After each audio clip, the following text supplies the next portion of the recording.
kajian rutin Bada Subuh, Masjid Ar-Rahmah Singopuran. Materi fikih. Walladzina kafaru bi rabbihim adzabu jahannam wa bi'sal masir. Idza ulqu fiha sami'u la syai'an wa yataqun takadu tamayyazu minal ghaib.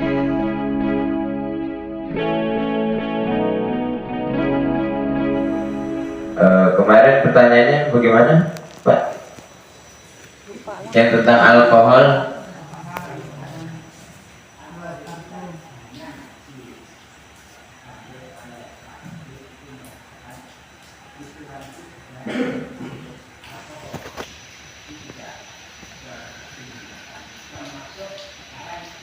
Parfum.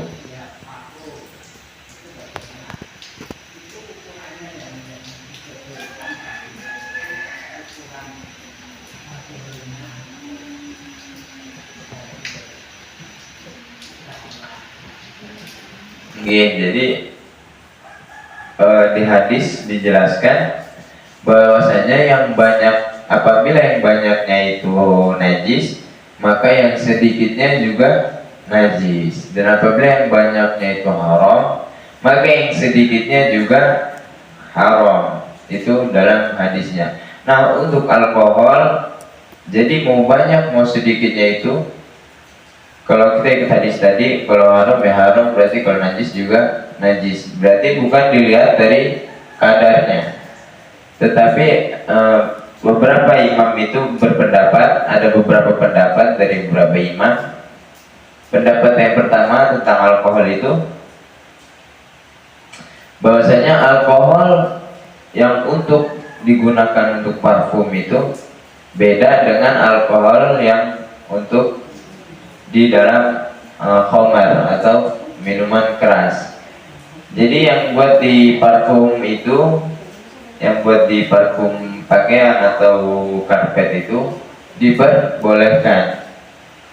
Nah, baru alkohol yang buat khamar, minuman keras itu baru diharamkan. Ini pendapat yang pertama. Jadi pendapat yang pertama itu, kalau alkoholnya itu berbeda antara yang buat pakaian dan buat khamar. Dan pendapat yang kedua itu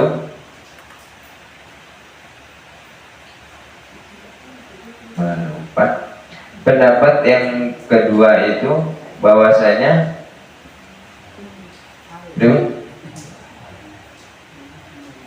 kadarnya itu enggak pengaruh, kadar alkoholnya tuh buatan pengaruh. Jadi mau dia banyak mau sedikit tetap aja. Mau yang buat di pakaian itu boleh, nah yang buat diminum itu baru haram. Jadi alkohol, pendapat yang pertama itu alkoholnya berbeda. Nah, pendapat yang kedua, alkohol itu enggak najis buat diminum, enggak najis buat pakaian, tapi haram untuk diminum. Ini pendapat yang kedua. Kalau pendapat yang pertama tadi itu alkoholnya beda, kalau pendapat kedua ini alkoholnya sama aja, tapi dia tidak najis untuk digunakan di pakaian atau di parfum, tapi dia haram untuk diminum. Ini pendapat yang kedua. Dan pendapat yang ketiga yang terakhir, ya ini mutlak haramnya. Jadi baik dia digunakan untuk pakaian, parfum atau dan lain-lain, dengan dia digunakan untuk khamar, minuman keras, itu mutlak haramnya. Jadi sama-sama haram. Jadi ini tiga pendapat tentang alkohol. Mas, kalau untuk obat, Mas? Berikut. Untuk obat. Untuk? Kalau luka kan dikasih alkohol. Untuk obat. Obatnya obat minum apa obat oles? Alkohol kan buat luka, buat luka-luka bakar gitu nggih, luka luar. Nah iya sama aja Mbak. Buat luka berarti kan nggak diminum, sama aja sama yang buat parfum tersebut. Ada 3 pendapat, ya kan tadi. Yang pertama apa tadi? Alkohol itu berbeda. Yang buat pakaian, yang buat obat itu berbeda sama alkohol yang buat khamar, minuman keras. Itu pendapat yang pertama. Pendapat yang kedua, bahwasanya alkohol itu tidak najis untuk digunakan sebagai parfum atau obat, tetapi haram untuk diminum. Itu pendapat yang kedua. Dan pendapat yang ketiga itu mutlak haramnya, mau dia diminum atau digunakan untuk yang lain itu tetap haram. Jadi mau kadarnya seberapa, banyaknya seberapa, pendapatnya itu ada 3. Jadi yang mengharamkan itu bukan dari kadarnya atau yang jumlah banyak dikitnya, tetapi karena 3 ini. Kita mau pakai yang mana terserah kita, asal kita ada dasarnya. Mau kita pakai yang buat parfum juga haram, diminum apalagi haram, boleh. Mau kita pakai yang kedua tadi, dipakai boleh, buat minum baru haram. Atau kita pakai yang pertama, bahwasanya berbeda, alkoholnya itu berbeda, juga boleh. Jelas nggih Mbak? Ada yang mau tanyakan lagi? Nggih. Tidak najis.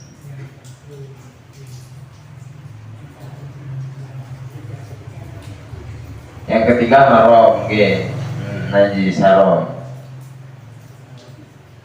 Nggih. Nah, ini para imam berbeda pendapat tentang alkohol. Mungkin yang fanatik itu tadi pakai paham yang ketiga itu. Dipakai haram, buat parfum juga haram.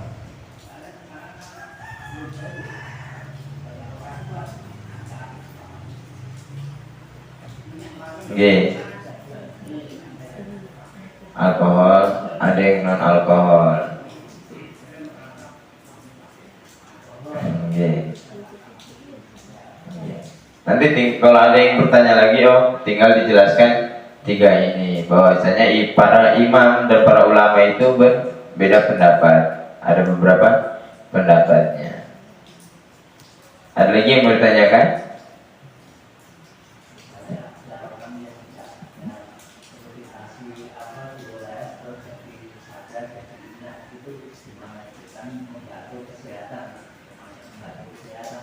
Dioles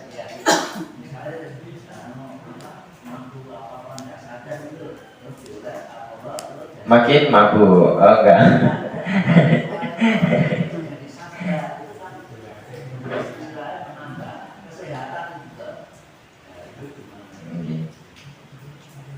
Asal tidak diminum. Nggih. Yaitu tadi 3 pendapat. Jadi boleh, ada yang membolehkan, tapi juga yang pendapat ketiga tadi ada yang tidak membolehkan. Karena di zaman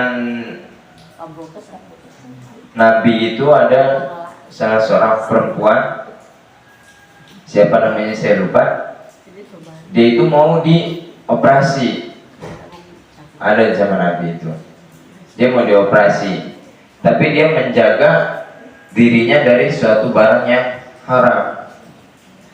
Pertama dia ditanyai, dia mau disuntik bius itu. Begitu mau disuntik, dia nanya, "Dok, ini apa?" Katanya gitu. Ini ada alkoholnya, ini bius, ya kan?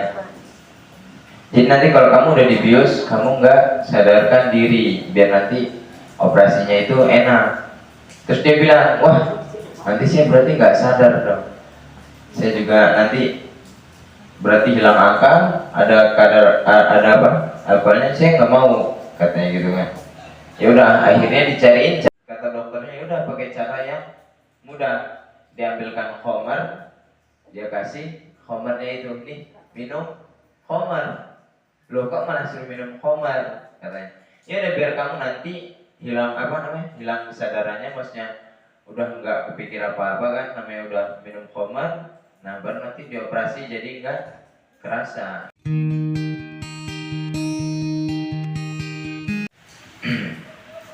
Pagi ini kita akan membahas tentang bab syarat-syarat salat.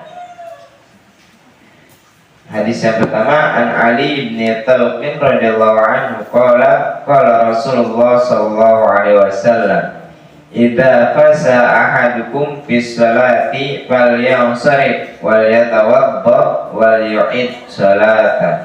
Rawal khamsah wa sahih Ibnu Hibban. Dari Ali bin Talq radhiyallahu anhu, dia berkata, tidur mustaghraq, tidur yang lelap. Kemudian yang ketiga yaitu hilang akal. Yang keempat menyentuh kemaluan. Kemudian yang kelima makan daging unta. Yang keenam keluar dari Islam, murtad. Kalau itu jelas, bukan wudu doang yang batal, tapi semua juga amalan juga hilang. Oke, lanjut. An Aisyah radhiyallahu anha anin Nabi sallallahu alaihi wasallam qala la yaqbalullah salata haidin illa bi khimarin. Rawal khamsah illa Nasa'i wa Sahih Ibnu Khuzaimah. Dari Aisyah radhiyallahu anha, dari Nabi sallallahu alaihi wasallam, beliau bersabda, Allah tidak menerima salatnya orang yang sudah haid kecuali memakai khimar atau penutup. Hadis riwayat 5 orang imam selain An-Nasai dan disahihkan oleh Ibnu Khuzaimah. Jadi muslimat kalau mau sholat itu harus menutup semua auratnya. Dan dijelaskan bahwasanya aurat muslimat ketika sholat itu semua dari ujung kepala sampai ujung kaki. Jadi semua harus tertutup. Kalau ada yang tidak tertutup maka tidak diterima, tidak sah salatnya. Saya lanjut. An Ummi Salamah radhiyallahu anha annaha sa'alat Nabi sallallahu alaihi wasallam atusallil mar'atu fid dir'in wa khimarin bighairi izarin qala idza kana ad-dar'u sabighan yughatti zuhura qaddamaiha. Akhrajahu Abu Daud wa sawa imma waqfahu. Dari Ummu Salamah radhiyallahu anha bahwasanya dia pernah bertanya kepada Nabi sallallahu alaihi wasallam, bolehkah seorang wanita sholat dengan gamis panjang dan khimar atau penutup tanpa memakai sarung? Beliau Nabi sallallahu alaihi wasallam pun menjawab, boleh apabila gamis tersebut lebar sampai menutupi punggung atas kedua kakinya. Dikeluarkan Abu Daud dan para imam membenarkan kemauqufannya. Jadi Ummu Salamah ini pernah bertanya kepada Nabi, bolehkah seorang wanita sholat dengan hanya memakai gamis panjang dan khimar penutup tanpa memakai sarung? Boleh enggak? Terus kata Nabi, boleh apabila gamisnya itu menutupi sampai ke atas punggung kedua mata kakinya. Jadi kakinya itu juga tertutup. Jadi apabila gamisnya itu sudah menutupi dari atas sampai ke bawah, gamisnya besar menutupi kakinya, maka itu boleh digunakan untuk sholat. Tidak lupa juga pakai jilbab. Sampai sini ada yang mau ditanyakan? Bamba? Oh. Nggih.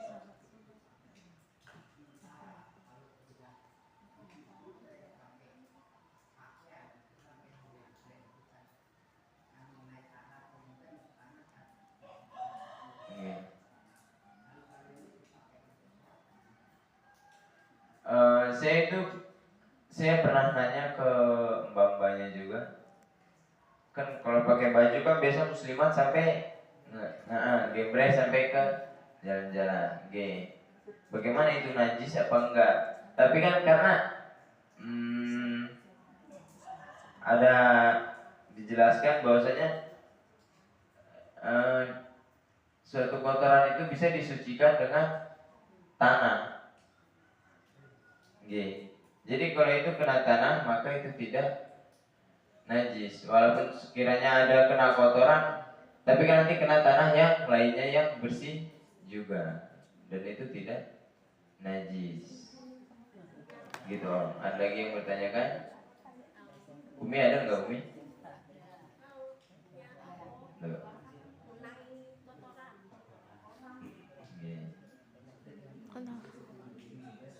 Enggak usah digebuk-gebuk juga, jalan udah kena tanah. Karena kalau bajunya ngegembres sampai bawah.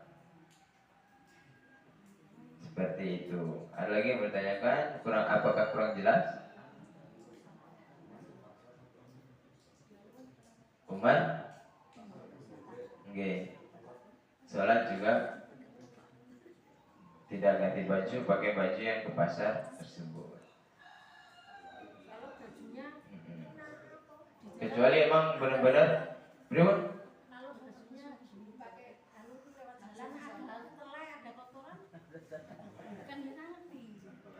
Nah, kalau teleknya terlihat di sini atau di mana, itu baru. Tapi kalau di bawah itu kan biasanya kalau di bawah yang seperti ini itu kan, ketika kena tanah yang bersih, maka najisnya itu hilang. Bro? Sah. Tapi kalau misalkan teleknya itu sampai bikin bau atau kelihatan jelas, nah itu dicuci. Soalnya ya kita juga kan ya gimana ya, kayak merasa masa kita mau bertemu sama Sang Pencipta kita menggunakan baju yang seperti itu. Giliran kita jagong pakai bajunya yang bagus, giliran ke masjid pakai baju yang sudah usang, maka itu tidak sebanding. Ada yang mau ditanyakan? Oke.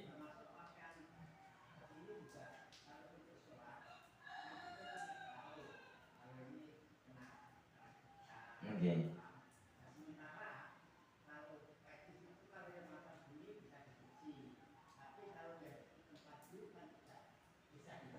Oke. Dijemur. Oke. Nggak dijemur.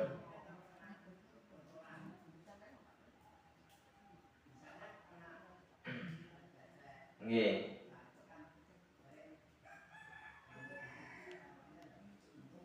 Oke.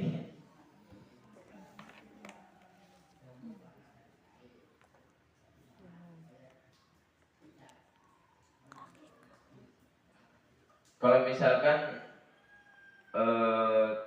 kena kotoran yang mungkin membuat bau atau terlihat kotor, walaupun tidak umum, tapi sebaiknya nggak apa-apa dicuci. Tapi mungkin kalau misalnya cuma karena bau, nggak disikat. Tapi kalau misalkan cuma karena bau apek atau udah lama dipakai, biasanya kan karena rambut lembab, terus kita pakai jadinya baunya tidak enak. Jadi sebaiknya dijemur. Karena kalau dijemur, insya Allah baunya hilang.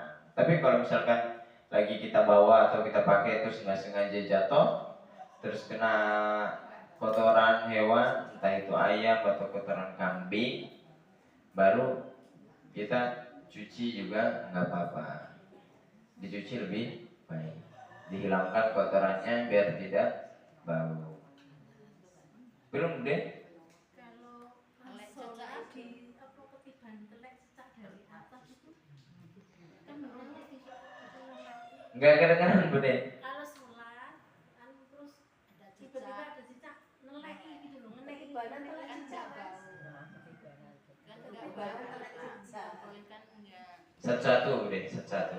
nah ya orang cecak Kalau lagi sholat, Terus kejatuhan tai terus cicak. kejatuhan tai cicak. Kejatuhannya di pakai. Saya masih kurang tahu, saya nggak bisa langsung jawab karena takut salah, masih belum tahu juga. Itu buat PR buat minggu depan atau nanti bisa ditanya ke tanya ke Umi atau tanya ke Mbak. Kalau enggak, kalau mau nunggu jawaban saya, nanti saya tanyakan dulu kepada guru saya, nanti baru saya jawab. Cicak nih mana? Biasanya sering gambar. Kalau dulu itu, kalau di tempat saya di Purwakarta itu bukan cicak, tapi tawon yang suka ngegali kayu itu Mbak. Nah itu biasanya suka kencing atau berak sembarangan juga itu di masjid. Dimana dulu masjidnya itu dari kayu, panggung gitu. Ada lagi yang bertanya kan? Nunggu ya Mbak D.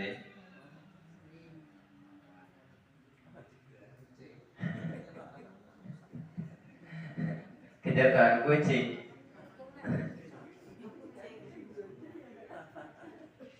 Ada lagi yang bertanya kan? Udah. Apa deh? Udah. Oh udah. Deg-degan saya. Ada lagi? Nggak ada? Saya lanjut. An Amir bin Rabi'ah radhiyallahu anhu qala ra'aitu Rasulullah sallallahu alaihi wasallam yusalli ala rahilati haitsu tawajjahat bihi muttafaqun alaihi. Zada Bukhari yu'mi'u bi ra'sihi wa lam yakun yasna'uhu fil maktubati. Dari Amir bin Rabi'ah, dia berkata, saya melihat Rasulullah SAW sholat di atas untanya atau kendaraannya dengan menghadap ke arah kendaraan itu menghadap. Muttafaqun alaih. Al-Bukhari menambahkan beliau berisyarat dengan kepalanya ketika ruku dan sujud. Jadi ini bisa dipakai untuk pegangan bahwasanya sholat di atas kendaraan itu boleh. Walaupun kendaraannya itu tidak mengarah ke kiblat, kita boleh sholat di atas kendaraan. Cuman kalau motor kayaknya kurang enak. Boleh, tapi kayaknya kurang enak lagi. Misalnya kita yang nyetir terus kita sholat, jebret tabrak. Kalau mending kita cari, kalau motor mah cari aja masjid-masjid terdekat karena insya Allah banyak. Karena di Singapura sendiri masjid sudah banyak. Ada berapa kemarin katanya? 17 bro? 19 banyak. Jadi kalau kesini kelewat kita bisa ke At-Taqwa, ke Fatona, ke Musola Baru, Aliman, banyak. Jadi kalau misalkan kita berpergian jauh, terus naiknya mobil umum yang nggak bisa kita berhentiin di tengah jalan, di tengah masjid. Jadi boleh kita sholat di atas mobil tersebut. Dan kalau nggak ada air gimana? Kamar mandinya nggak ada, bisnya nggak ada kamar mandinya. Maka gimana cara bersucinya? Bertayamum. Bagaimana cara bertayamum?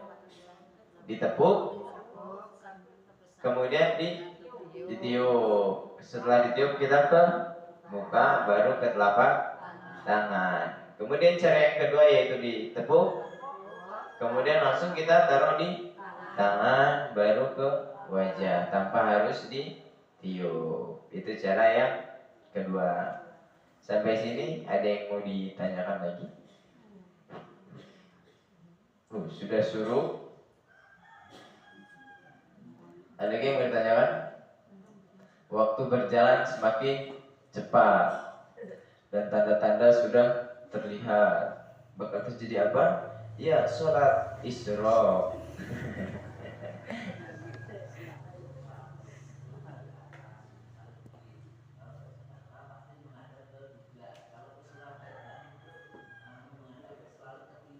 Okay.